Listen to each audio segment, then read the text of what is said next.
El deseado de todas las gentes, capítulo 68, en el atrio exterior. Este capítulo está basado en Juan 12, versos 20 al 43. Y había ciertos griegos de los que habían subido a adorar en la fiesta. Estos, pues, se llegaron a Felipe, que era de Betsaida de Galilea, y rogáronle diciendo: Señor, querríamos ver a Jesús. Vino Felipe y díjolo a Andrés. Andrés entonces y Felipe lo dicen a Jesús.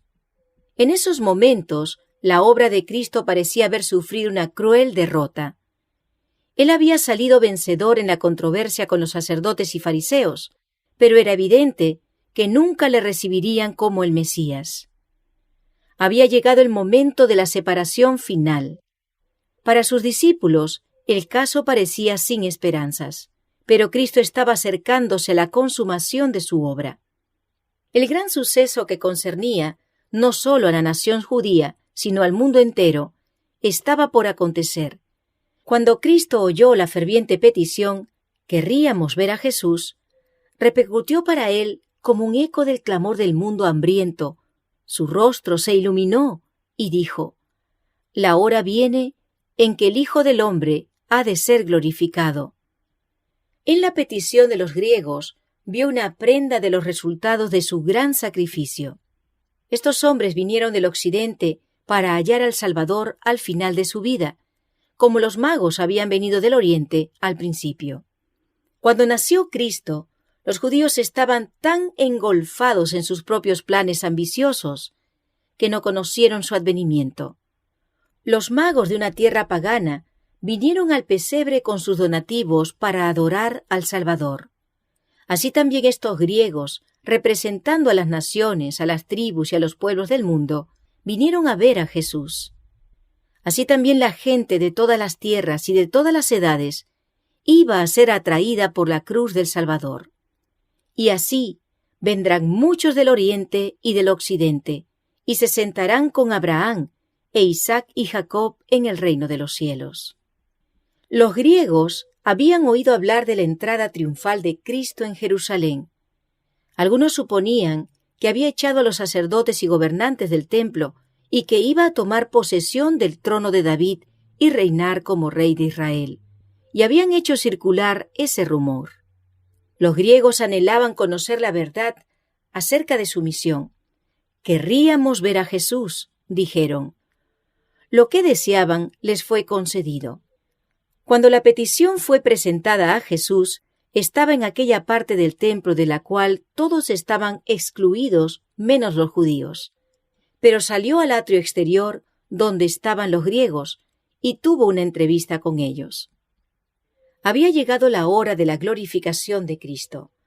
Estaba en la sombra de la cruz, y la pregunta de los griegos le mostró que el sacrificio que estaba por hacer traería muchos hijos e hijas a Dios. Él sabía que los griegos le verían pronto en una situación que no podían soñar.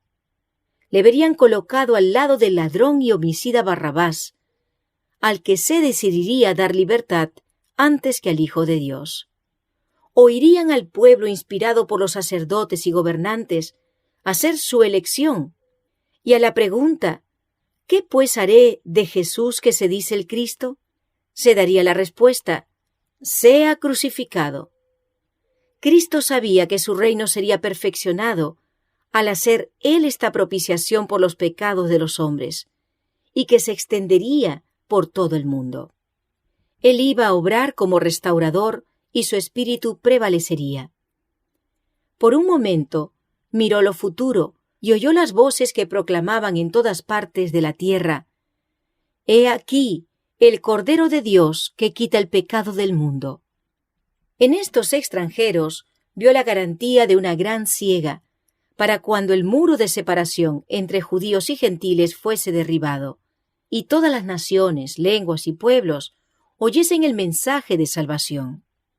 Expresó esta expectativa de la consumación de sus esperanzas en las palabras: «La hora viene en que el Hijo del Hombre ha de ser glorificado». Pero la manera en que debía realizarse esta glorificación no se apartaba nunca del pensar de Cristo. La reunión de los gentiles había de seguir a su muerte que se acercaba. Únicamente por su muerte podía salvarse el mundo.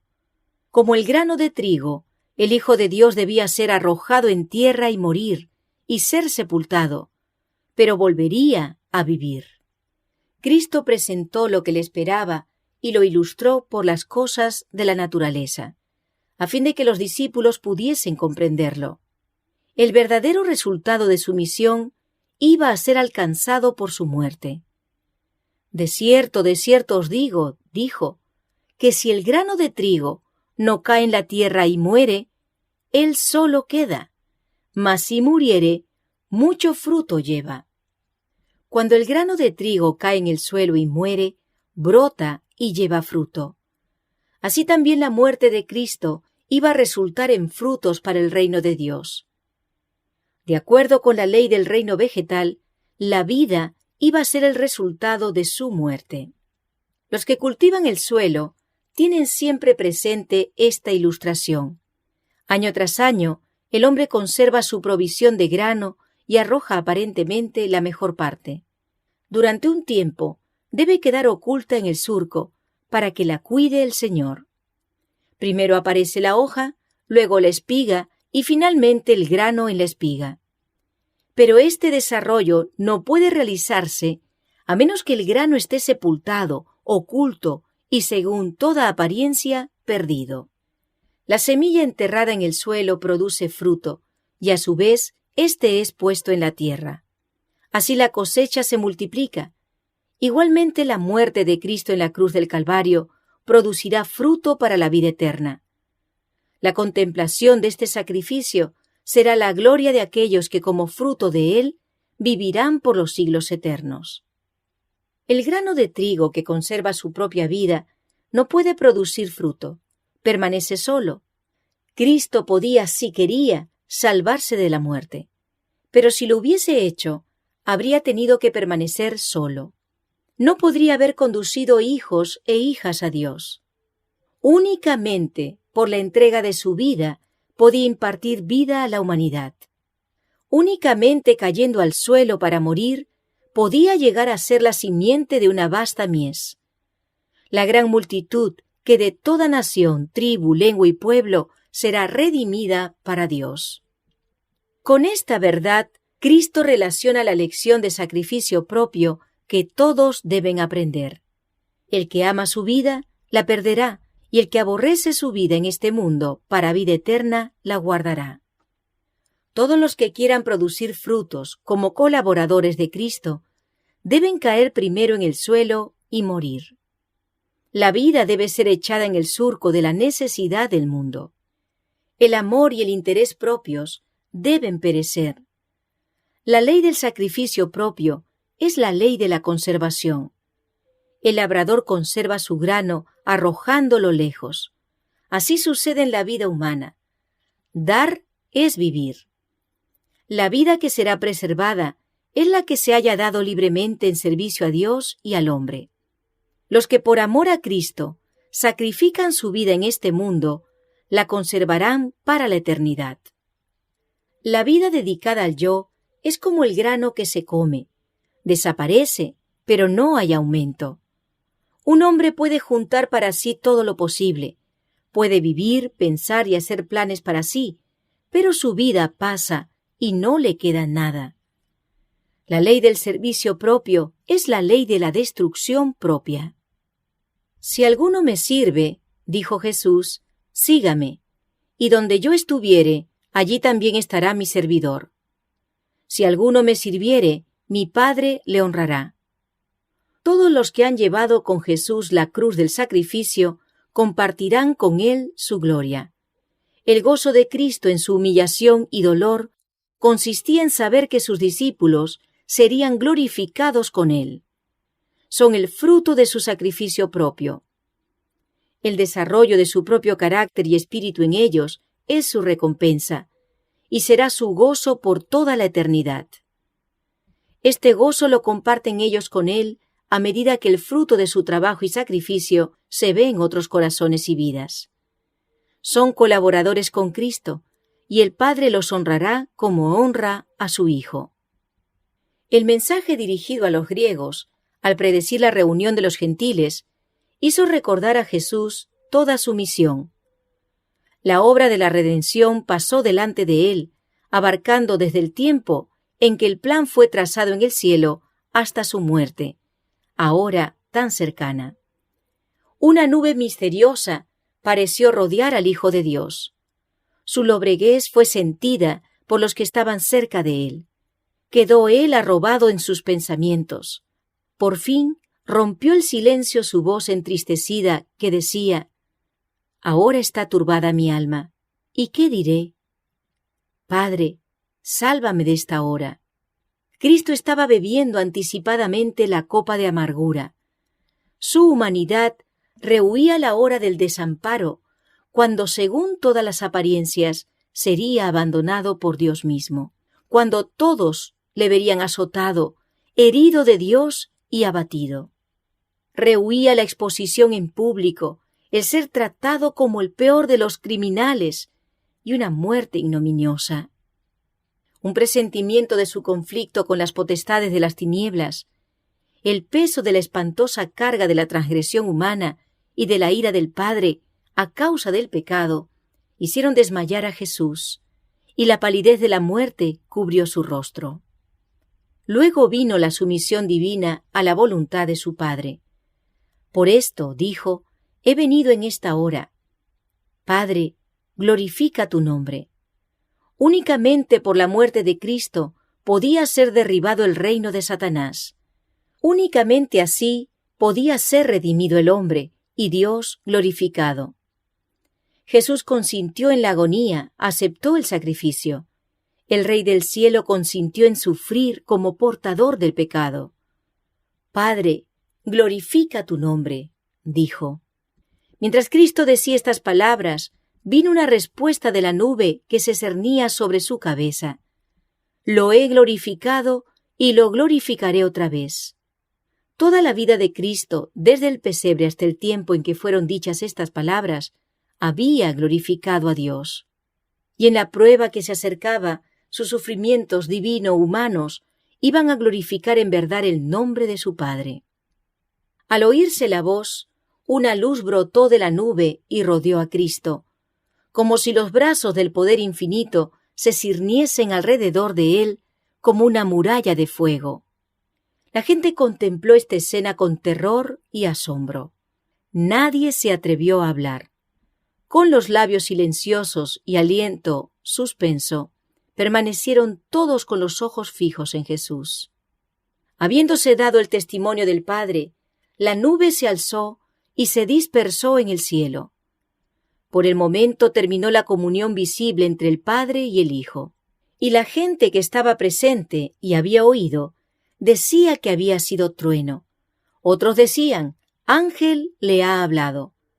Pero los griegos investigadores vieron la nube, oyeron la voz, comprendieron su significado y discernieron verdaderamente a Cristo. Les fue revelado como el enviado de Dios. La voz de Dios había sido oída en ocasión del bautismo de Jesús al principio de su ministerio y nuevamente en ocasión de su transfiguración sobre el monte. Ahora, al final de su ministerio, fue oída por tercera vez, por un número mayor de personas y en circunstancias peculiares. Jesús acababa de pronunciar la verdad más solemne concerniente a la condición de los judíos. Había hecho su última súplica y pronunciado la condenación de ellos. Dios puso de nuevo su sello sobre la misión de su Hijo. Reconoció a aquel a quien Israel había rechazado. No ha venido esta voz por mi causa, dijo Jesús, mas por causa de vosotros. Era la evidencia culminante de su carácter de Mesías, la señal del Padre de que Jesús había dicho la verdad y era el Hijo de Dios. Ahora es el juicio de este mundo, continuó Cristo. Ahora el príncipe de este mundo será echado fuera. Y yo, si fuere levantado de la tierra, a todos traeré a mí mismo. Y esto decía dando a entender de qué muerte había de morir. Esta es la crisis del mundo. Si soy hecho propiciación por los pecados de los hombres, el mundo será iluminado. El dominio de Satanás sobre las almas de los hombres será quebrantado. La imagen de Dios que fue borrada será restaurada en la humanidad, y una familia de santos creyentes heredará finalmente la patria celestial. Tal es el resultado de la muerte de Cristo. El Salvador se pierde en la contemplación de la escena de triunfo evocada delante de él. Ve la cruz, la cruel e ignominiosa cruz, con todos sus horrores, esplendorosa de gloria. Pero la obra de la redención humana no es todo lo que ha de lograrse por la cruz. El amor de Dios se manifiesta al universo. El príncipe de este mundo es echado fuera. Las acusaciones que Satanás había presentado contra Dios son refutadas. El oprobio que había arrojado contra el cielo queda para siempre eliminado. Los ángeles, tanto como los hombres, son atraídos al Redentor. Yo, si fuere levantado de la tierra, dijo él, a todos traeré a mí mismo. Muchas personas había en derredor de Cristo mientras pronunció estas palabras, y una dijo, nosotros hemos oído de la ley que el Cristo permanece para siempre.